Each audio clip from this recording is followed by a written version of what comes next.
নমস্কার। এখানে সবাই যারা শিক্ষক অশিক্ষক সবাই যারা আছেন তাদের কাছে প্রথমে মার্জনা নিয়ে নিই, কারণ শিক্ষকদের সামনে কথা বলতে ভীষণ দুঃখিত লাগে, কারণ আমরা নিতান্তই স্বল্প শিক্ষিত আছি।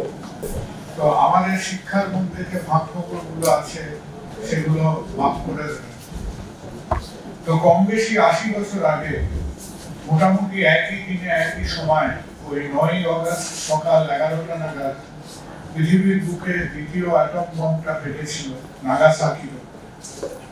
এবং একটা বম পড়লে একটা শহরের উপরে যেরকম ওরকম বিপর্যয় হয়, তো সেই বিপর্যয়ের পরে মানুষ একদিক দিয়ে তার মধ্যে একটা সংখ্যা, মৃত্যু, ভয়, সমাজ, শহর সব ছিন্ন ভিন্ন হয়ে যায়। এবং তারপর থেকে আমাদের কোথাও হয়তো নিজেদের দৃষ্টিভঙ্গি, নিজেদের বুদ্ধিশুদ্ধিগুলোকে আবার একত্রিত করে সময়টাকে একটু দেখতে হয় এবং ভাবতে হয়।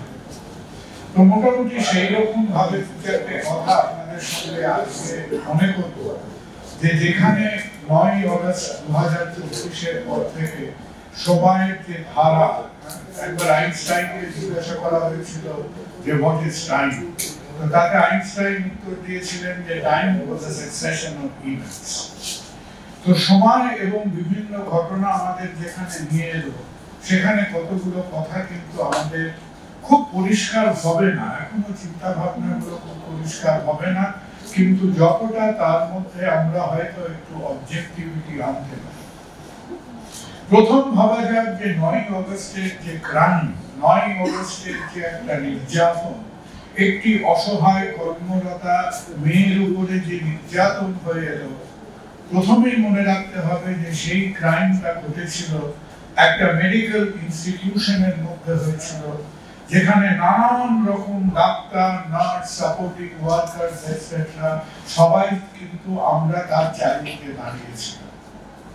এবং কমন সেন্স টেলস আস যেটা কখনোই সম্ভব নয় যে একটা অফিসের মধ্যে, একটা শিক্ষা প্রতিষ্ঠানের মধ্যে, একটা বিরাট অর্গানাইজেশনের মধ্যে যদি ওই রকম একটা ঘটনা ঘটে থাকে, এটা কখনোই সম্ভব নয় যে তার চারিপাশে যারা ছিলেন, তার সহকর্মী হোক, তার বন্ধু বান্ধব হোক, তাকে চারিদিকে ঘিরে একটা মেডিকেল কলেজের মধ্যে একটা বিজি মেডিকেল ওয়ার্ড রাত্রি 2টোর সময় হোক, রাত্রি 12টার সময় হোক, সেটা হলো আপনার সেই বিকেল 3-4টের সময় যেরকম ধর্মতলার অবস্থা হয় সেই রকম অবস্থা, লোকজন কাজ কর্ম সেখানে গিজগিজ করছে।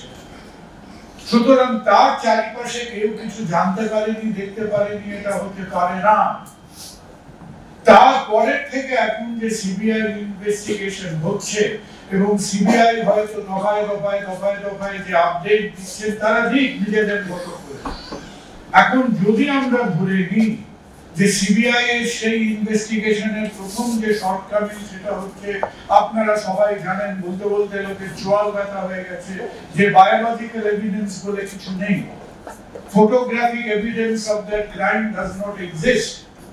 কারণ আমরা কত 12-14 ঘন্টার সিসিটিভি আমরা লোপাট করে দিয়ে 26 মিনিট না 27 মিনিট সেখানে রেখেছি। তো না সেখানে আমাদের time lapse camera CCTV based evidence আছে, সেখানে বায়োলজিক্যাল এভিডেন্সও নেই। তাহলে আমাদের হাতে কি পড়ে রইল?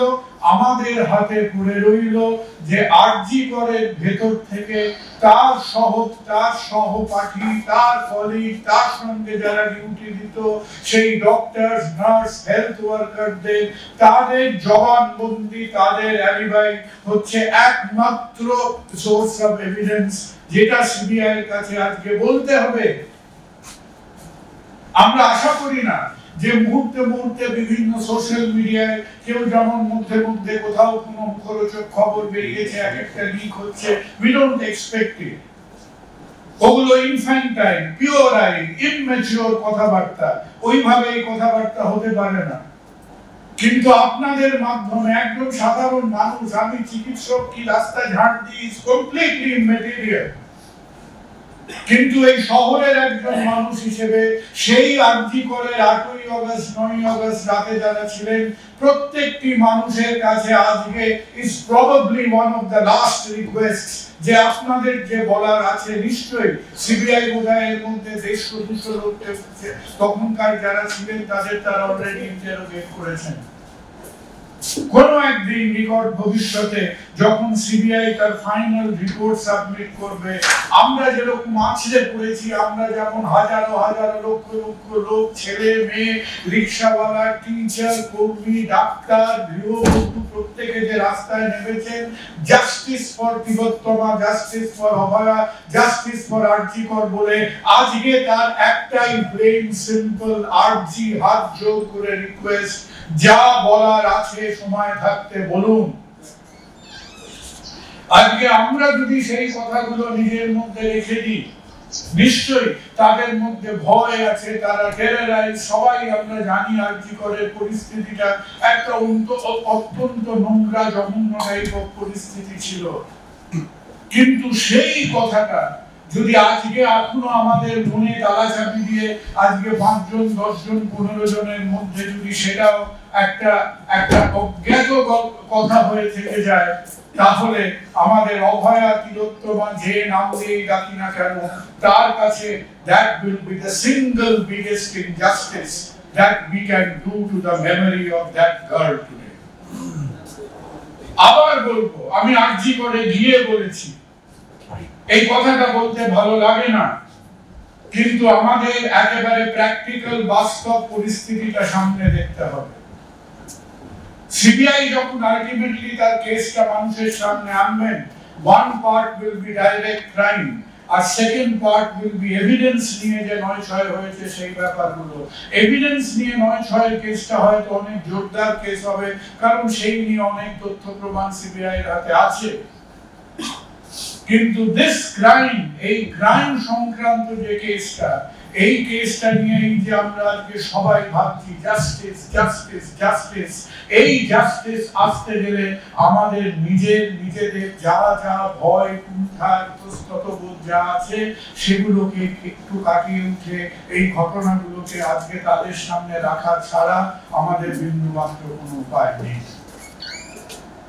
দ্বিতীয় কথা হলো যে মুভমেন্ট হচ্ছে সেটা আমরা এবং বহু লোক, আমি নিজে আমাদের থেকে বয়সে অনেক ছোট এই জুনিয়র ডাক্তারদের কাছে তাদের আমরা হাত জোর করে তাদের আমরা খুব মিস করেছি, তাদের কাছে নিজের কৃতজ্ঞতা জানিয়েছি যে আমরা জেনারেশন আফটার জেনারেশন ডাক্তাররা আমরা কোনোদিন পারিনি যে এরকম নিজেদের রাজনৈতিক পরিচয়গুলোকে পিছনে রেখে নিজেদের ঝান্ডাগুলোকে বাড়িতে রেখে এসে একটা অরাজনৈতিক ভাবে 2-4 দিন 4 দিন 5 দিনের মধ্যে আমাদের কতই বা 11 কোটি মানুষের একটা রাজ্যে আমরা মাত্র ডাক্তার আছি 93,000, তার মধ্যে সরকারি ক্ষেত্রে আছে 15 থেকে 16,000।